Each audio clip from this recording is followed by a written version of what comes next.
Good evening tonight from Ukraine. We are here for our exclusive interview with Ukrainian President Volodymyr Zelenskyy, and it comes at a critical moment in this war. We traveled to the presidential office building in Kyiv. Multiple military checkpoints outside the building, once inside, the darkened hallways, armed guards at every turn. President Zelenskyy telling me Russia wants him dead. As we come on tonight, there is a counteroffensive underway, the effort to push the Russians back, both in the south and in the east. There are also new concerns at the Zaporizhzhia nuclear power plant. President Zelenskyy telling me that Russia has essentially turned that plant into a nuclear weapon. And we ask the president, how does this war end? Inside the presidential office building in Kyiv, President Zelenskyy shares the hallways with armed guards. It has become a bunker, and we are here at a crucial point in this war. Mr. President, thank you. I know as we sit here, there is a major Ukrainian counteroffensive underway. You have told the Ukrainian people that you will take back the territory seized by the Russians. Have you gained any ground yet?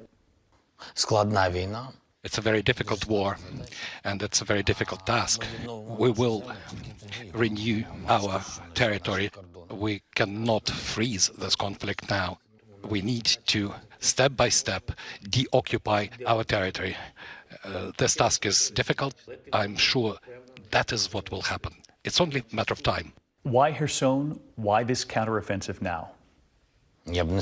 I won't say that it's only a counteroffensive in Kherson. There is a direction, or directions, plural, and we have to move forward. Let me just be clear on that point. The counteroffensive that we're witnessing in Kherson right now is not the only counteroffensive underway in this country. I can't discuss details of any military actions. I think that information silence is important, so I want that the enemy gets some surprises from us. Mr. President, you and I spoke 6 months ago, and at the time of Vladimir Putin's demands, you said this: we are not prepared for ultimatums. Putin said, give up joining NATO, recognize Crimea as part of Russia, and recognize the independence of those two separatist regions in the east. Those were his words. To Vladimir Putin, who will get this message, are you willing to compromise on any of those points? It's a question of dialogue with terrorists. You cannot discuss anything with terrorists. But after rapes, after tortures, after murders, after we discovered a lot of dead bodies with cut limbs, it's not a war. It's pure and clear terrorism. You believe the only end of this war is if the Russians pull out in every place that they are right now? Of course, we do not want to lose more people, but we cannot stop now and say, okay, let us agree, let us talk. They do not want to give us sovereignty and independence, and they will not do it voluntarily. So the only chance for us is to deoccupy our territories, to push them back. So how does this war end? It will definitely end. So what you are telling me, more than 6 months into this war, is that you will cede no Ukrainian territory. That is not on the table. No, we will not. President Zelenskyy saying this is not conventional war. This is terror. He says it is economic terror. Russia cutting them off from their own ports in the south. Nuclear terror. The Russians taking control of the largest nuclear plant in Europe, in Zaporizhzhia.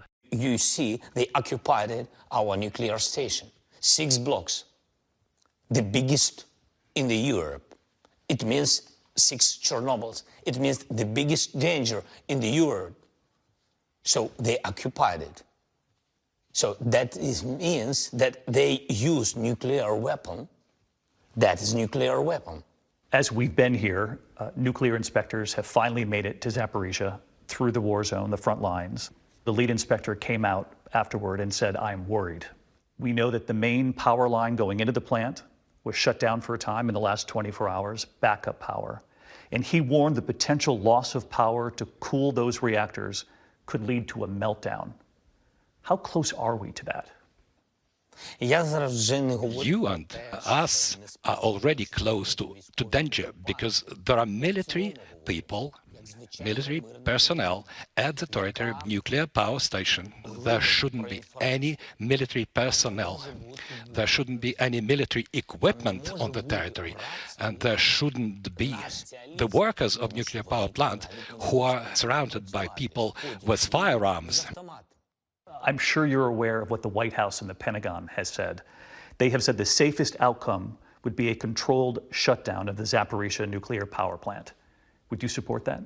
What do you mean, shut down the station? The station feeds electricity to 2 regions of Ukraine. I know that the Russians would like the reactors to be disconnected from Ukrainian grid and connected to the Russian grid. No, we do not agree to those messages. Mr. President, let me ask you about this headline back home in the U.S. President Biden has asked Congress for another $13.7 billion in emergency funding for Ukraine. As you know, that's on top of nearly $13 billion in military aid already, $8 billion to help with schools, hospitals, the government. How long do you believe the U.S. is going to fund Ukraine, help fund this war at this level? We are grateful, and I understand that it might be too little, my personal only gratitude, but I can't give any more. What we pay, we are dying. When I had my last talks with President Biden, I told him, I am very grateful to you, and President Biden said, no, it's not to me, it's to all the Americans who support you. Again, I am grateful. Let me ask you about Bucha. Yeah. We are just back from visiting Bucha. You visited yourself. The world has seen the atrocities. You didn't hide your anger, your disgust when you were there. And you said to the UN Security Council, both those who carried out the killings and those who gave the orders must be brought to justice immediately for war crimes. As any civilized person, any civilized man, I think that those responsible should not just go to hell. No, they should have fair trials, fair independent trials. Never ever we will forget or forgive. We have the lists of those people, of those individuals. Our intelligence is looking for every single one of them. Now we ask the United States to recognize Russia as the country's sponsor of terrorism. Have you been given any indication that the president would be willing, that the U.S. would be willing to name Russia a state sponsor of terror? We discussed that with President Biden. We want this to happen. I understand that it's not easy. After our interview, President Biden was asked about Zelensky's plea. Mr. President, should Russia be designated a state sponsor of terrorism? Zelensky plans to keep pressing.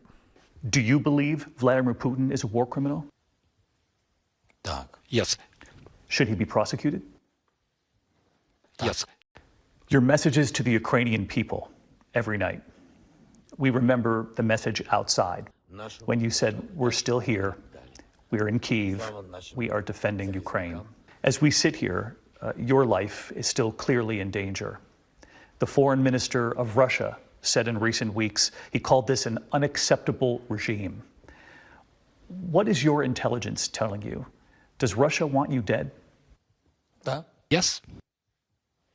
The information is as it used to be. There are different groupings that are tasked with this task, but the aim is the same. What would you say to Vladimir Putin right now about ending this war? I don't have any words for him today. He doesn't care. He doesn't give a damn about how many Russians will lose their lives. We are so different. We will not find anything, any compromises. What would you say to Americans, our viewers back home, to people all over the world? We've seen it in the U.S., the Ukrainian flag in people's front lawns. Americans have watched this war. They have followed it very closely. I really appreciate for everybody from the United States, ordinary people who helped us, who supported us. It's very difficult to be alone. And we feel that we are not alone. And we feel that America is with us together in this war, even if Ukrainians are dying.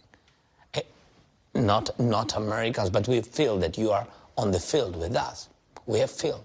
We feel it on this war field, battlefield. When we come back, the world saw President Zelenskyy in Bucha, his anger amid the atrocities. Tonight, the new evidence they've now uncovered. ABC News obtaining surveillance of the Russians. And what we found in this garage in a moment. Hi everyone, George Stephanopoulos here. Thanks for checking out the ABC News YouTube channel. If you'd like to get more videos, show highlights, and watch live event coverage, click on the right over here to subscribe to our channel, and don't forget to download the ABC News app for breaking news alerts. Thanks for watching.